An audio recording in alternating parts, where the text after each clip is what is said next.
Hi and welcome to my channel. It's late October and it's still pretty warm here in Sweden for the season. I'm up in my survival camp cutting up some of the fallen trees or cut down trees for firewood. Those parts of the trees I don't want to use for lumber. I'd like to press on building my timber frame fireplace. But today I only have a couple of hours to spare before I have to go and do other stuff, so I'm doing a little bit of firewood work instead. I'm removing the bark from this starter wood so it will dry up easier, be easier to light later. This is the bottom part of the small pine that the big aspen tree took down with it in its fall when I felled it a couple of weeks ago.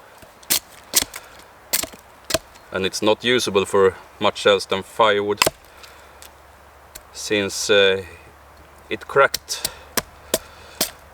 from the root and up.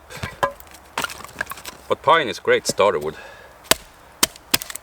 so I'm cutting it up into small stuff that hopefully will dry quickly and be ready to use. I'm making my firewood up at the camp pretty short. They're only about 8 to 10 inches, 20 to 25 centimeters. Easier to split into fine kindling and easier to place in the center of the fireplace. I put some branches underneath here to get it properly off the ground and get a lot of air circulation underneath it. It should dry up pretty quickly. It won't dry that much now, this late in the year, but come spring it will be alright, I think. Doing it like this, it won't start rotting at least.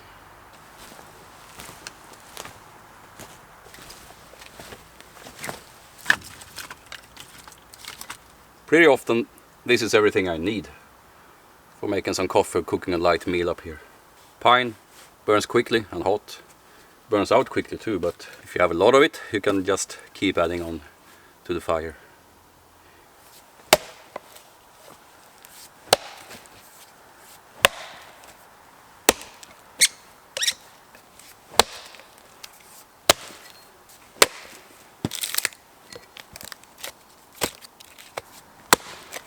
I'm using the Bucksplitting method.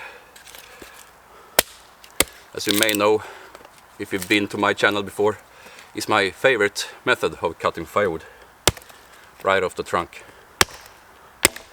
I've seen some comments on my previous videos where people has been mentioning this being an ancient technique.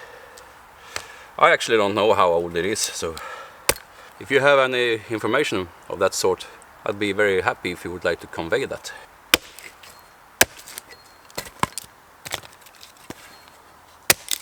But it's really a lot more fun and a lot easier as well doing it on a whole tree, not just a short stump of a trunk like this. Because this doesn't really stay put when you're working on it, it's a bit tricky. So maybe we should go and find something more substantial to cut up for firewood. What do you say about that? I'm just gonna finish this and I think we can do that.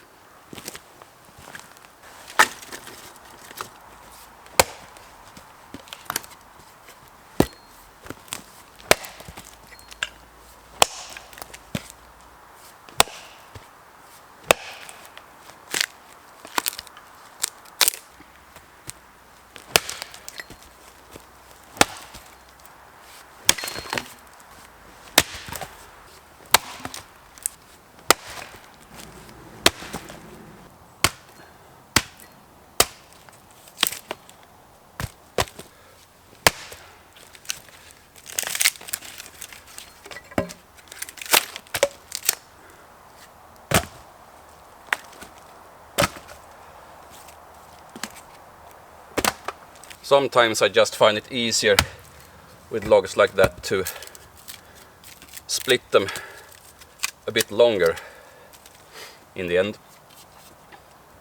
and cut the thin split parts into the desired lengths.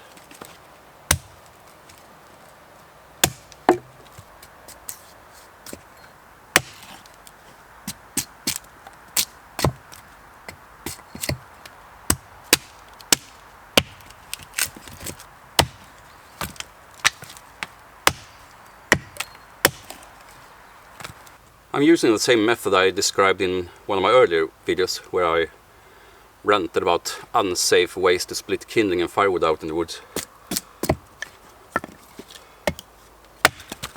Like now, for instance, when I want to take the bark off, I don't hold this little firewood and chop with the axe. I just place the axe there, and then I lift the old package and tap it gently. And then the axe just shaves off the bark.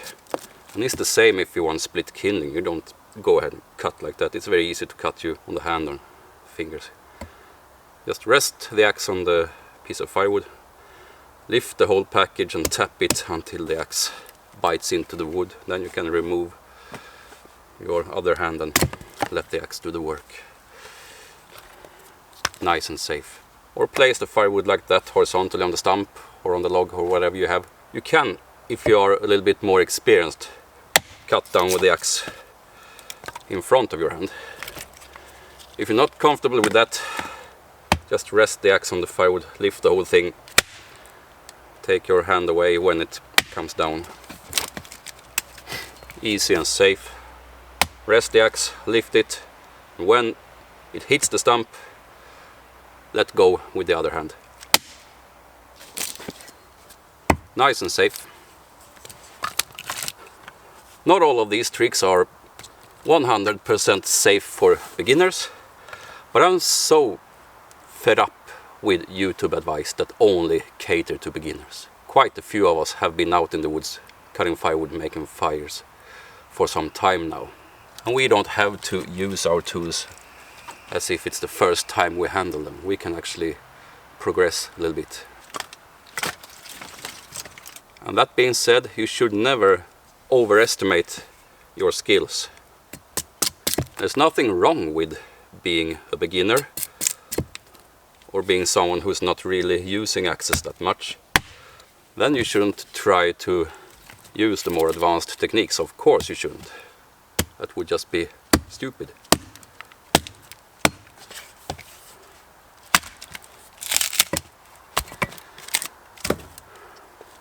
But when you feel you are a little bit more comfortable with your axe, you can move up a grade or two.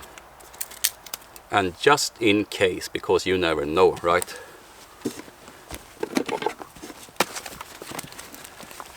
Of course you should bring your first aid kit, even if you've been doing this your whole life.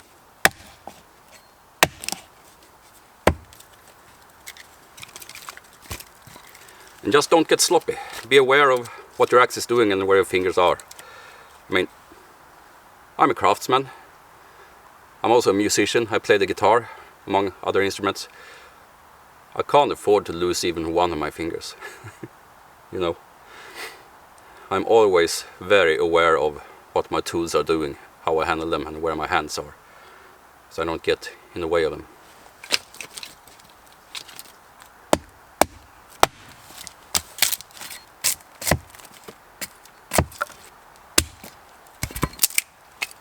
But hey man, couldn't this be done easier and safer with a knife? Yeah, I guess. But then I have to put my axe away and take my knife out all the time. Much better to do as much as possible with the tool you hold in your hand at the moment, so you don't have to switch all the time. Axes are very versatile tools. If I was given the choice of bringing either an axe or a knife out into the woods, I would choose a boy's axe. Every day in the week. With a nice thin blade geometry, long edge and narrow edge bevel. With this I can do a whole lot of stuff. a lot more than I can accomplish with a knife.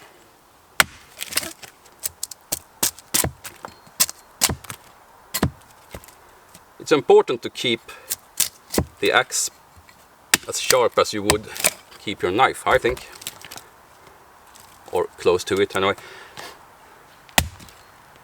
Any kind of edge tool that doesn't have a proper edge isn't working as it should. The only thing you can do with a blunt axe is split firewood that you already cut up with a saw. But you can't cut with them, can't carve with them, can't do precision work with them if they're blunt. If they're sharp, and if it's the right type of axe, then you can.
There, that's gonna be started wood to last me quite some time come next season.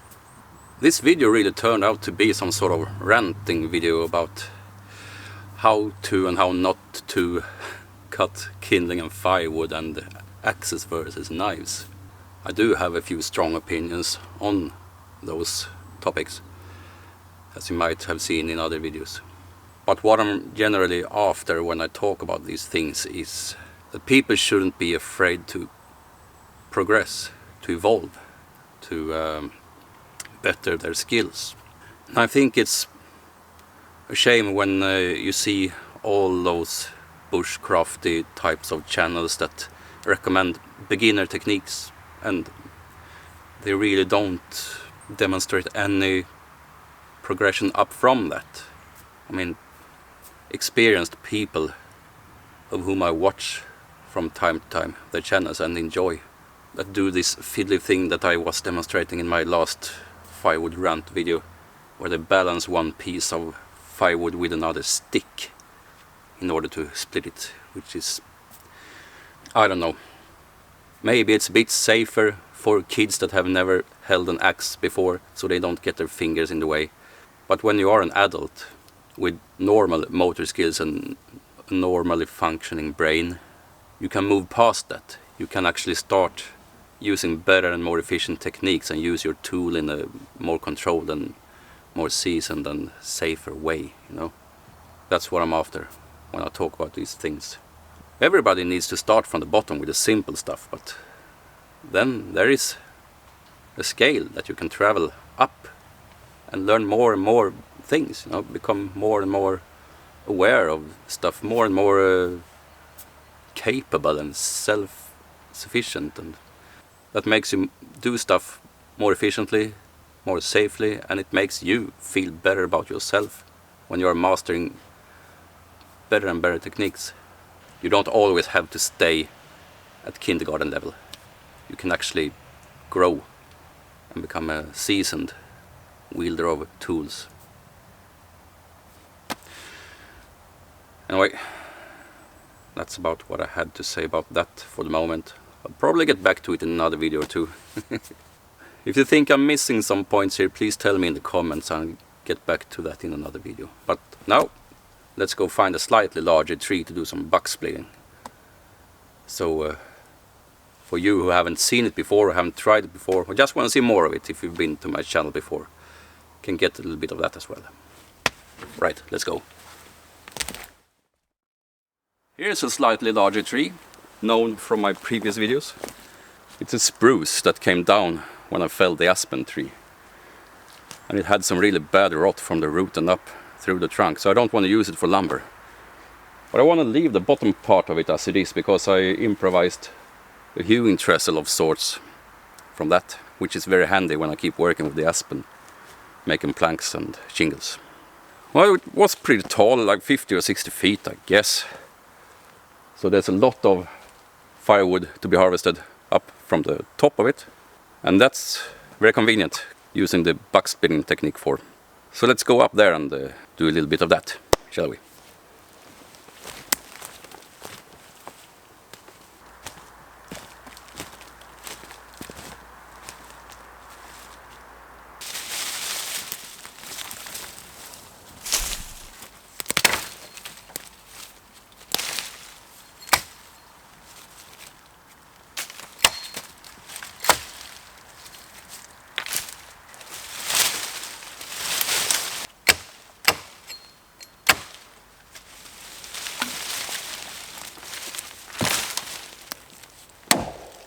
It's usually helpful to induce a crack like this, as long as you take care that if the axe would glance, that you're not in the way of it, so you cut yourself in the shin or something. And after that, just place a diagonal cut, well, as far down the top as you want your firewood logs.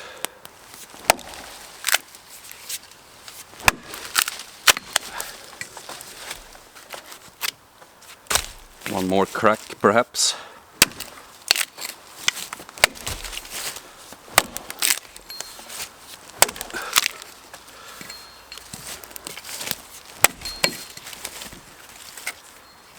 If they're too large, you can just split them right against the trunk, which is easier if it's not hanging in the air like this one, dancing around. And just taking those movements into account and work carefully.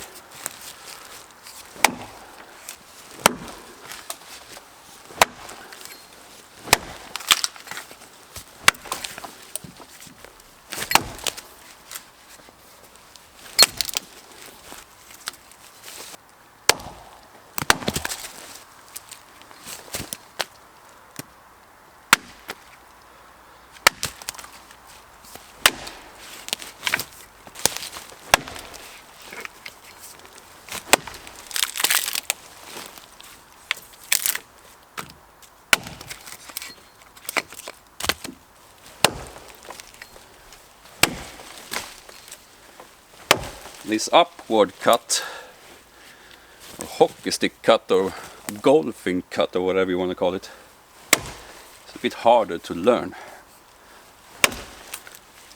But it's a good skill to master.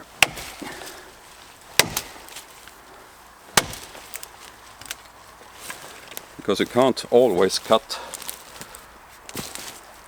from above.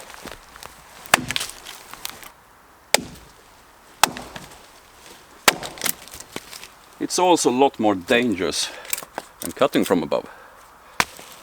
So that's definitely not the beginner technique. You have to be a little bit more comfortable with wielding your axe before you try that out.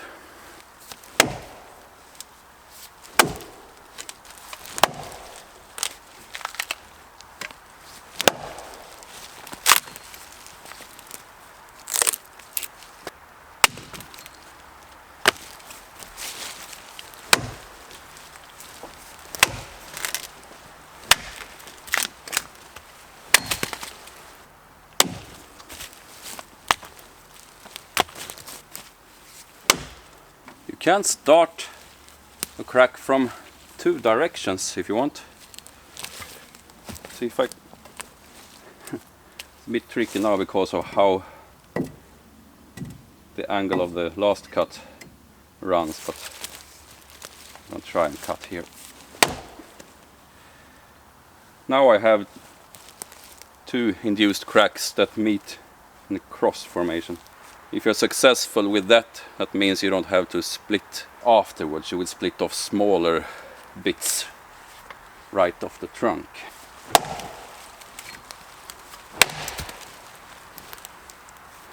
Like this.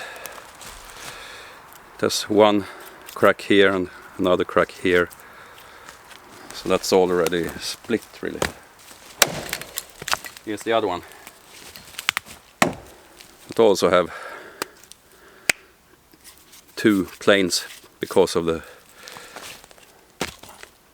cross crack I induced.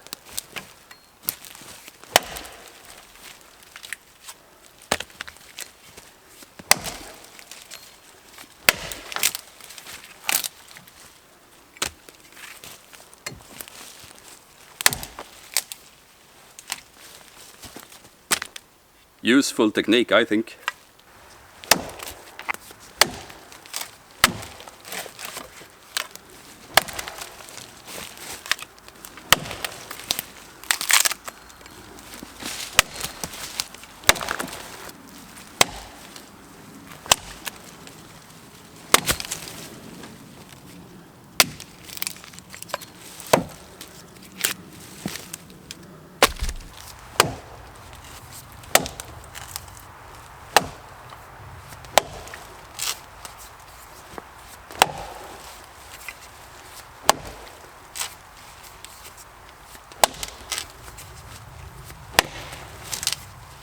If you have a circle of branches right in the middle of the piece you want to sever, then it causes you problems.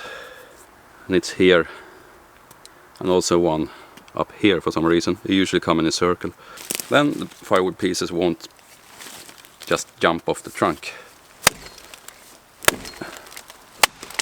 It's a little bit more work, but you can always find a way.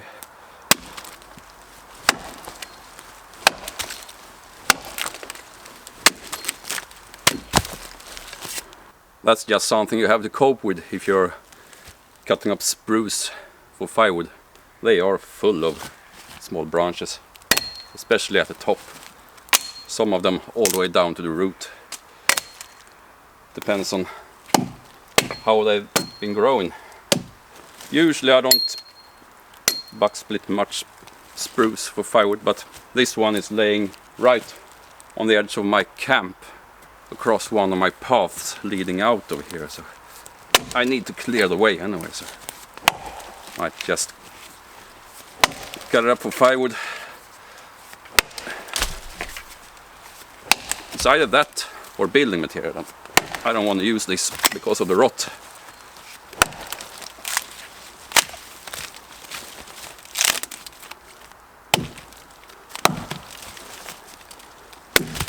So I'll cook my coffee on it instead.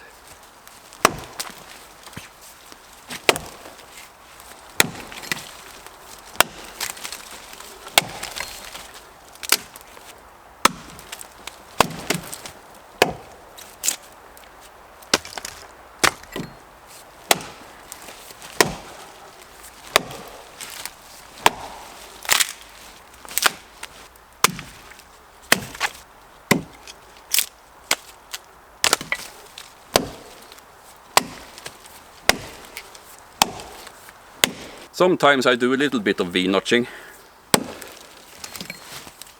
If I have problems with large knots, or as for now, if I'm standing in a tight spot, I'm standing in a sea of aspen branches on this side, and there are trees in the way on that side, then I can't really swing like I want to. Making V-notches with small controlled swings, that can help.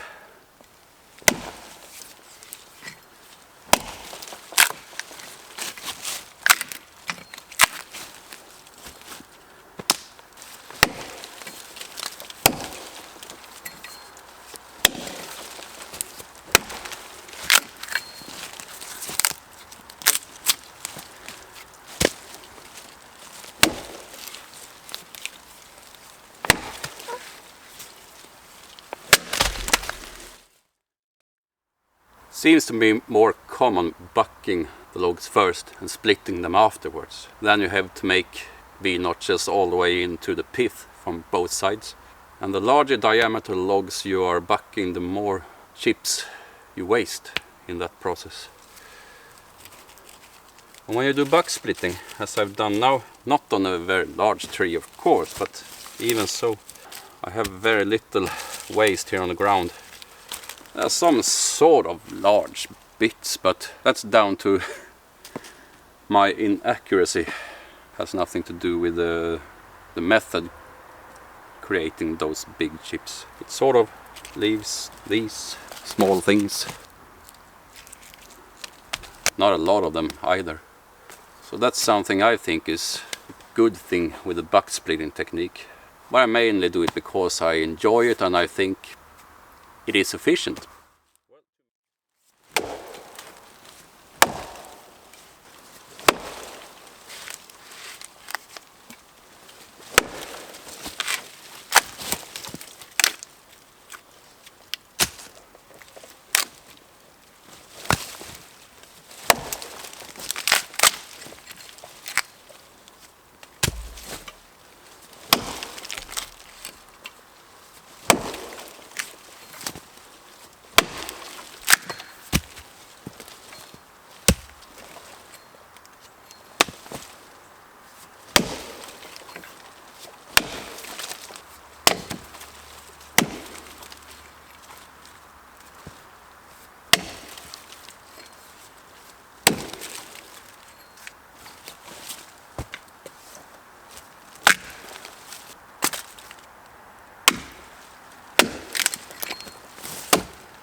I should probably tidy up here before I continue. I can't really work standing in all those aspen branches, not safe at all. It was a little bit on the verge now. Well, I just wanted to get some work done, shoot some buck splitting for you, you know. I'm not gonna do more today though. I have a little pile of spruce here. I'll stack. Now it's time for me to get off the mountain and get down to the house again. My time for today is running out. This is just how it is when I come up here, apart from working with the roofing materials for the timber frame fireplace. I take a little bit every time of the fallen trees that I don't want to use for lumber, but that needs to go or be cut up into firewood. Little by little I clear the site up. Today I decided to shoot some of it though. I hope you enjoyed that. Now I'm heading home. A nice hot shower. And I'll see you here next time. I hope you will be back.